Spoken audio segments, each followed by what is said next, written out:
Thank you for joining the IIA's 2015 International Conference Speaker Preview. I'm Shannon Steffee, Senior Editor for Internal Auditor magazine.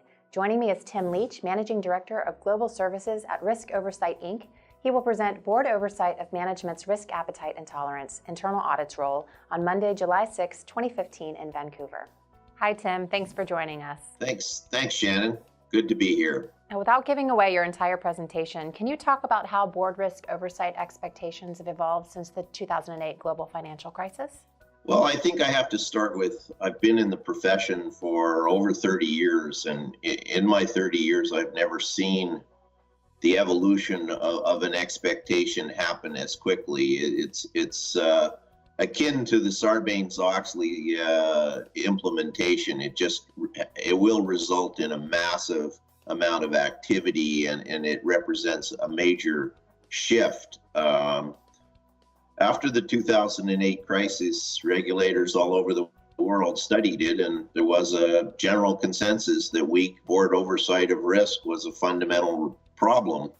Hence, since that time, there has just been regulation after regulation, increasingly codifying the expectation that boards will oversee what is called management's risk appetite and tolerance. And the Financial Stability Board has actually introduced very radical guidance in terms of what constitutes an effective risk management framework that is really changing the shape of the profession. You plan to discuss results of some 2014-2015 satisfaction surveys on internal audit's performance in Vancouver. What are some of the trends you've seen? There have been multiple survey reports from the IIA that suggest there has been a very dramatic drop in customer satisfaction with traditional internal audit services. And I'll be overviewing what those surveys are saying. Probably by the time July comes along, members will have been exposed to even more feedback on what customers are saying. But it represents a very sudden negative shift. And I believe that negative shift is connected to the new expectations that board and senior management are expected to oversee management's risk appetite and tolerance, and traditional approaches to internal auditing just are not doing well on that new expectation. What do you see wrong with status quo approaches to internal audit? Well, for many years, I've referred to traditional internal auditing as direct report approach. And what direct report approach is the auditor goes in and assesses his or her view, comes up with his or her view of the effectiveness of internal controls.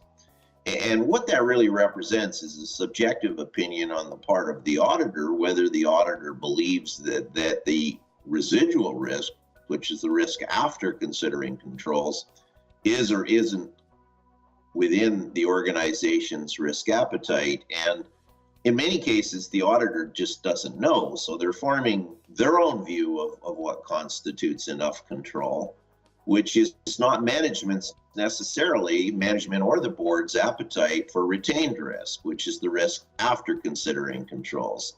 At a technical level as well, internal auditors have only fixated on what has been called internal controls. The reality is you can treat risk in many ways, including insuring it, financing it, transferring it, contractual indemnities in contracts. You can avoid it. And mitigating is only one of the major approaches to how you treat risk. And unfortunately, traditional internal auditing training is only focused on that one dimension of mitigating risk through internal controls. Hence, internal auditing is not delivering the kind of information on the retained risk status that senior management and boards need. What are a few things internal auditors can do to meet the board's increasing expectations? Well, there's an article that I've authored that will be coming out the 1st of April, and that's no kidding, not fooling at all. It's called Reinventing Internal Audit, and it outlines in more detail what I think auditors need to do. But very briefly, they need to shift away from doing point-in-time subjective assessments of internal control and focus on reporting on the effectiveness of the company's risk management processes in totality. In particular, internal auditors need to focus on whether the board is getting a materially reliable picture of the state of retained risk across all critical dimensions of the company. What do you feel will be the most important takeaway from your presentation?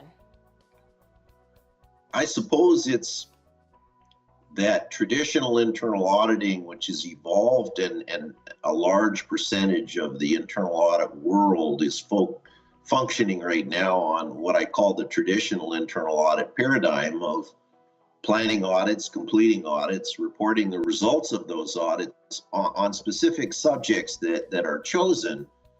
And all of the regulatory expectations are now fixated and codifying that audit's role should be more to report on the effectiveness of the process management has in place to report to the board on the state of retained risk, not internal audit's subjective opinion on point-in-time control effectiveness reviews. And that is unfortunately a massive shift. And human nature being what it is, we're only equipped in many cases to deal with so much change. So it represents a massive change, but